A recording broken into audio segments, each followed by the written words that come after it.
बड़ा दिलचस्प वाकया पेश आया। वकील हैं अमजद परवेज साहब और उनको आज गिरफ्तार कर लिया गया जब वो कागजात नामजदगी जमा कराने गए तहरीक इंसाफ के उम्मीदवार के।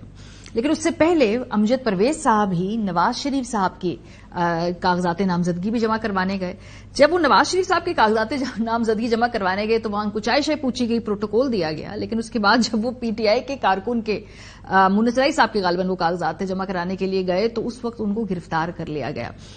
एक ही वकील, दो मुख्तलिफ ट्रीटमेंट्स। और हमारे नुमाइंदे आमिर भट्ट साहब जो थे उन्होंने ये स्टोरी आज रिपोर्ट की है। उनसे हम पूछें क्योंकि जब चीज सोशल मीडिया पे चलती है तो उसकी तहकीक करना भी जरूरी है। तो भट्ट साहब तो खुद इस पूरे वाकये के ऐनी शाहिद हैं। सो भट्ट साहब, ये क्या मामला हुआ था? ये वैसे ये एक स्मार्ट टेक्निक है फिर मुनस साहब की कि अगर उन्होंने वही वकील कर लिया जो नवाज शरीफ के लिए थे कागजात जमा कराने के लिए कि भाई कि कोई प्रॉब्लम ना हो। मरियम साहिबा के कागजात थे गालिबन वो। जी बिल्कुल, आज इस तरह हुआ है कि आज दिन भर यही सिलसिला रहा है कि एक तो अमजद परवेज साहब थे वकील, उनके साथ सरदार राज़िक थे। ये अपने दीगर वकला के साथ जब डीआरओ ऑफिस गए और वहां पर इनके साथ मोनसलाई की वालदा थी कैसरा बीबी, उनके साथ उनकी खाला थी समीरा बीबी।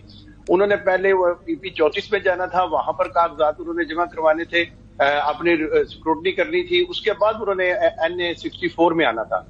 तो जो ही वो वहां पर पहुंचे हैं, अभी वो अंदर दाखिल हुए हैं, अभी आरओ के पास वो पहुंचे नहीं तो इन पर यकदम पुलिस ने हमला किया। एक छोटी मिनी बख्तरबंद गाड़ी थी, छोटी थी, तो उसमें वकला को डाला और वहां से लेके तो पुलिस वहां से गायब हो गई। और उसके बाद वो वहां से निकले, जब उनकी सिक्योरिटी तो नहीं हो सकी पर वहां से वो निकल गए तो वो आगे 64 के पास आ गए, दूसरे आरओ के पास, जो असिस्टेंट कमिश्नर उनके दफ्तर में आ गए। तो उस वक्त तक गुजरात के 4 वकला गुजरात के पुलिस ने हिरासत में लिए थे। 2 सुप्रीम कोर्ट के वकील थे, वो उनका वैसे शोर शराबा बड़ा हो गया वहां पर। काफी भी वकला ने की, काफी जांच भी वकला का हुआ।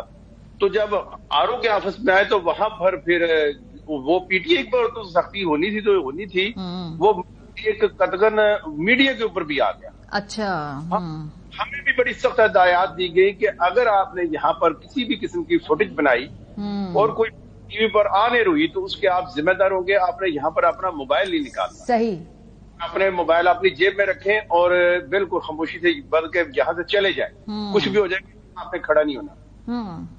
तो थोड़ी देर तक वो कैसरा लाई जो थी, जो मोनसलाई की वालदा है, उनकी हाला समीरा लाई, वो वहां पर वकला की कसीर तादाद के साथ वो आरओ दफ्तर के गेट के ऊपर रही। आगे पुलिस खड़ी थी, पुलिस आपने नहीं जाना। लेकिन दिलचस्प बात है, ये वही वकील हैं जिन्होंने मरियम नवाज साहिबा के कागजात मंजूर करवा लिए थे। ये बात ठीक है। वही वकील है जी, वही वकील है। जब वो उनके पास गए थे तो वहां पर तो उनके मामला बिल्कुल ठीक थे, लेकिन जब वो गुजरात में आए तो उनके खिलाफ सख्ती होगी। चलो ये भी दिलचस्प वाकया, ये तारीख के अंदर लिखा जाएगा। और ये पूरे जो इलेक्शन फ्रिंजेस पे इस तरह की जो छोटी मोटी मजेदार स्टोरीज है, ये भी आपको और हमको भी देखने को और मजीद बहुत ज्यादा मिलेंगी।